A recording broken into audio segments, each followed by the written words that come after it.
আমি কাইলৈ ২৬ ফেব্ৰুৱাৰী তাৰিখে আমাৰ চৰাইদেউ মৈদামসমূহ চৰাইদেউ জিলাৰ ভিতৰত অন্তৰ্ভুক্ত কৰিবৰ দাবীৰে আমি চৰাইদেউ জিলা বন্ধ ঘোষণা কৰিছিলোঁ।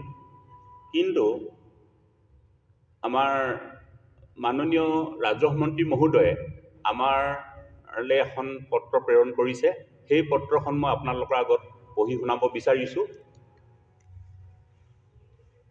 তেখেতে আমালৈ লিখিছে যে প্ৰতি সভাপতি সম্পাদক বুৰঞ্জী প্ৰসিদ্ধ চৰাইদেউ জিলা সীমা নিৰ্ধাৰণ দাবী সমিতি মহোদয়, পত্ৰৰ জৰিয়তে সন্মান সহকাৰে আপোনালোকক অনুৰোধ কৰিব বিচাৰোঁ যে অহা ২৬ ফেব্ৰুৱাৰী ২০২৪ তাৰিখে চৰাইদেউ জিলা বন্ধৰ দাবীটোৰ সন্দৰ্ভত অসমৰ মাননীয় মুখ্যমন্ত্ৰী মহোদয়ে অতি সোনকালে আপোনালোকৰ সৈতে এক আলোচনাত মিলিত হৈ বিষয়টো মীমাংসাৰ ব্যৱস্থা কৰাৰ বাবে ইচ্ছা প্ৰকাশ কৰিছে।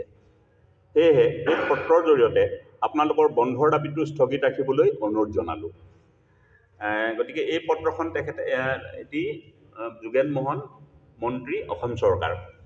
গতিকে এতিয়া আমাক ৰাজহ মন্ত্ৰী মহোদয়ে আমাক ফোনেৰেও জনাইছে যে তেখেতে মুখ্যমন্ত্ৰী মহোদয়ৰ লগত এই বিষয়ত আলোচনা কৰিছে আৰু আমাৰ মাননীয় বিধায়ক মহোদয় ধৰ্মেশ্বৰ বৰদেৱেও আমাক জনাইছে যে এই বিষয়টো লৈ অসমৰ মাননীয় মুখ্যমন্ত্ৰীৰ লগত তেখেতসকলে আলোচনা কৰিছে আৰু অসমৰ মাননীয় মুখ্যমন্ত্ৰী মহোদয়ে তেখেতসকলক এইটো কৈছে যে আপোনালোকে মই তেখেতসকলৰ লগত আলোচনা কৰিম।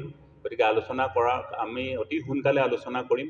তেখেতে তাৰিখ দিছে ৪ বা ৫ মাৰ্চ তাৰিখে আমাক সময় দিছে। গতিকে ৪ বা ৫ মাৰ্চ তাৰিখে তেখেতে আমাৰ লগত আলোচনা কৰাৰ কথা আমাক কৈছে।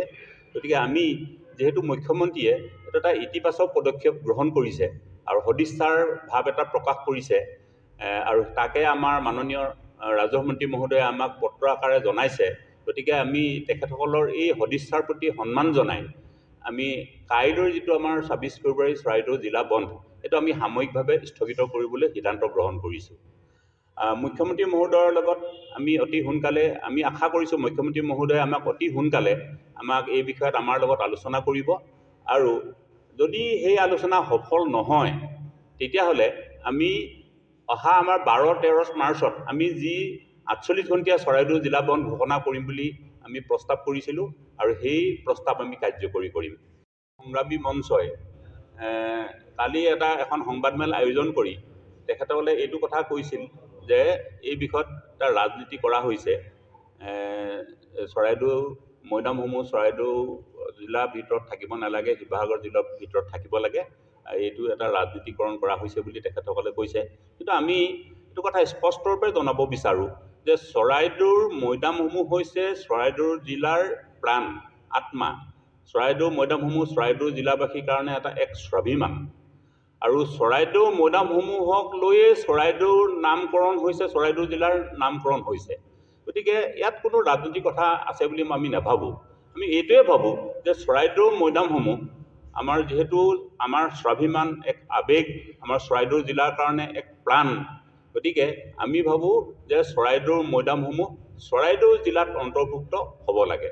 মই ভাবোঁ যে ইয়াত কোনো ধৰণৰ ৰাজনীতিৰ কথা নাহে, কাৰণ চৰাইদেউ মৈদামসমূহ আমাৰ চৰাইদেউ জিলাৰ ভিতৰত অন্তৰ্ভুক্ত হ'ব লাগিবই। ই আমাৰ ন্যায্য দাবী। গতিকে এই দাবীৰ পৰা আমি অকণো বিচলিত নহওঁ।